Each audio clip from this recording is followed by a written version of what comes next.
Today we are going to be making some homemade poke. Homemade poke. So first we're going to marinate the rice. You got 3 tablespoons of rice vinegar for the sushi. You got 1.5 teaspoons of sugar, and then you have a 1/2 teaspoon of salt. You're going to dump the rice vinegar, the sugar, and the salt. And you're gonna whisk it. Mix it until the salt and sugar disintegrate.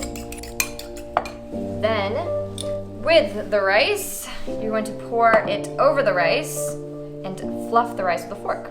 Put over the rice, like so. And then you have to fluff the rice. Very seasoned. Now we tackle the big boy. We got some fresh salmon. That's salmon I personally bought. Salmon. Here.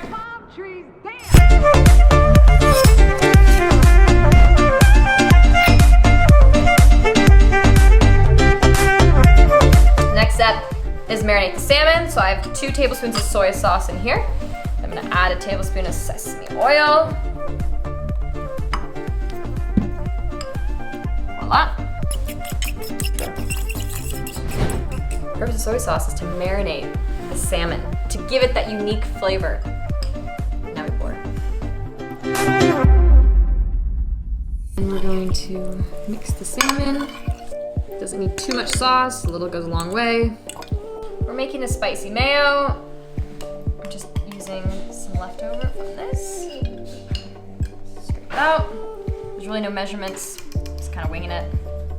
Well, this is mayo and sriracha. This is hot sauce. Not too creative. I'm adding some hot sauce. Don't know what type it is, don't know where it's from, It's from Suriname. but Jacqueline gave it to me, so I'm gonna use it. It's really good.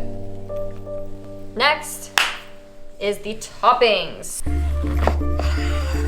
just gonna squeeze a little lemon on top of the salmon. Like so.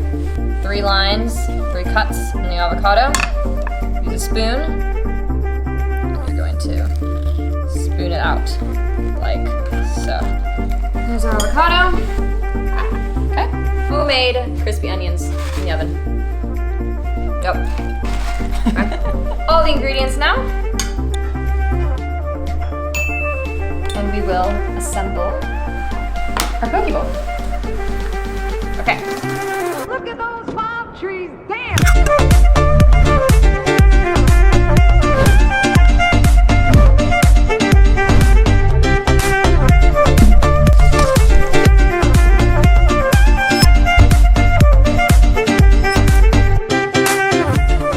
What do we got? Homemade poke. Fresh, healthy, a little fatty, but that's okay because it's quarantine time. And that's that. Woo!